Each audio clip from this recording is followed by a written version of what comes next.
If your spouse is planning to come to the UK to study and you are applying for a dependent visa so that you can join him or her in the UK, then this video is for you.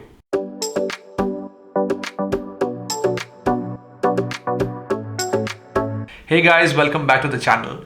So if you've been following our channel, you might be knowing that Esther came to the UK to study early this year, and I followed her by applying for my dependent visa, and I joined her actually in the month of April this year. So how did everything happen? How did the whole process unfold, right? And in this video, we are only going to be talking about the dependent visa process. So Esther was applying for her student visa, and the education consultant only provided services for her, which meant that I had to figure out my dependent visa process all by myself. Of course, the whole process was complicated and challenging at first, but we visited the Government of UK website and did a little research and then figured our way out from there. Now, given the paucity of time, Esther had to get her visa approved quickly so that she could come to the UK and start her course at the earliest. And if I had to apply for my visa with her, which meant that there could be delays in the process. So we decided that she would apply for her student visa first, and post that I would apply for my dependent visa. So how did I go about it? What were the documents required? How much did it cost? And what were the timelines? Let's have a look. So if you visit the gov.uk website, you'll see there's ample information about dependent visas here. And let's have a look at some prerequisites. So a dependent can either be a partner or a child.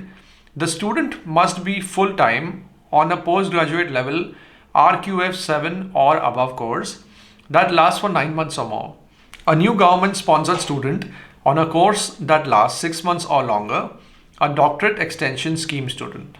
More information can be found by clicking the link in the description box below.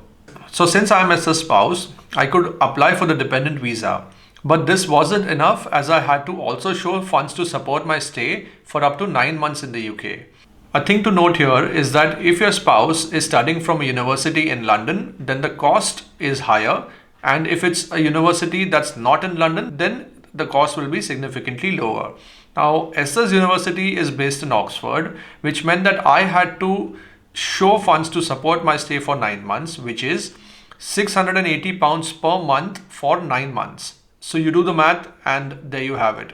Okay, so moving forward, let's now split the entire process into 3 parts. Number 1 is filling an application form. Number 2 is making payments. And number 3 is booking your visa appointment. Alright, so step number 1 is filling your online application form. So if you visit the gov.uk website, you'll see a link to fill in the application. Now keep all your documents in hand and fill in the details accurately, because if there is a problem here, it may end up in your visa being rejected. Okay, so now let's move on to the documentation that you may require at this point in time, or the details that you may require at this point in time to fill in your application.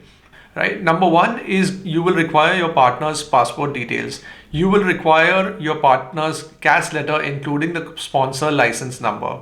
You will also require your partner's visa. You will require your passport and the email address that you want to be contacted on. And finally, while filling in the application, it will ask you where you would like to receive your BRP at. Now, BRP is basically the Biometric Residence Permit. This is your ID or like an Aadhaar card that is given to you. Now, you may either give an address and have this card delivered to your address, or if you do not have a forwarding address, then you can give your partner's university address and collect this BRP card from the university after you land in the UK. While filling in the online application form, you'll get an option to upload your scanned documents.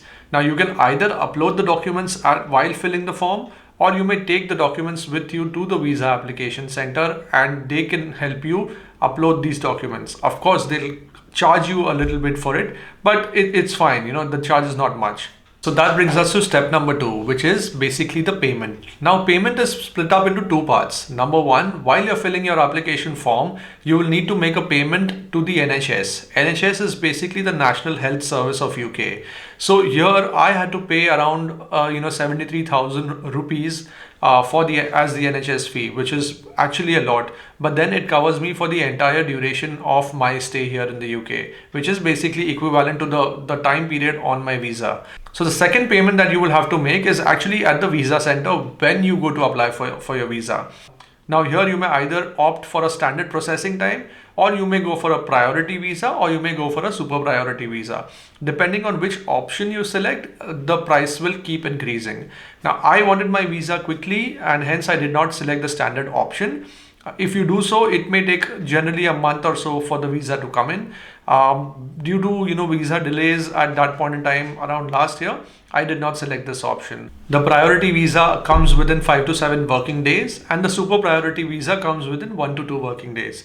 Now, a thing to note here is that the standard visa is generally priced around 36,000. Well, that was the cost that was told to me while I was at the visa center, last year. Of course, these prices keep changing. So while you're at the center, please ask them the cost for each of the type of visas, and only then go ahead with the option that you are comfortable with. So that brings us to the third section, that's visa appointment. Now that you filled in your application form and you made your payment for the NHS, it's time to book your visa appointment, and you've done so. Now, after you do so, it's time to prepare all your documents. And I'm sure, before even beginning this process, you might have all your documents in place, but then just do a check on the documents that you have at hand. So what were the documents that I took along with me to the visa application center? Now, earlier in the video, I mentioned about, certain documents that you may require while filling the online application form, which was your spouse's caste letter, including the sponsor license number, their visa copy, and their passport copy. So along with those, I also had to take a bank statement, which was for 28 days. I also had to take a bank letter stating that the account belongs to me and that the funds are readily available at any point in time. Now, along with those, I had to also take my marriage certificate, PAN card, Aadhaar card, and my original passport. So once you're at the visa application center, you enter in, they'll scan your documents, they'll ask you what type of visa option that you are selecting, that is either a standard route or the priority or the super priority route. So once you select that, make the payment for your visa there, the next step will be to go and do your biometrics. After you've completed your biometrics, that pretty much ends the entire visa application process. Now from there on, it's just a waiting game. They will either contact you through SMS or email or any form of communication that you selected while making the payment at the visa application center. So if you've received your visa, congratulations, and welcome to the UK. Now, a thing to note here is that once you arrive in the UK, you have up to 7 days to collect your biometric residence permit, which is your BRP card. So make sure that you land in the UK and you go to either the spouse's university or if there is a forwarding address that you've given and where the BRP was to be delivered, then please go and collect that at the earliest. And so that wraps up the video. I hope you found the video helpful. If you did, please give this video a thumbs up and do subscribe to our channel. Until next time, see ya.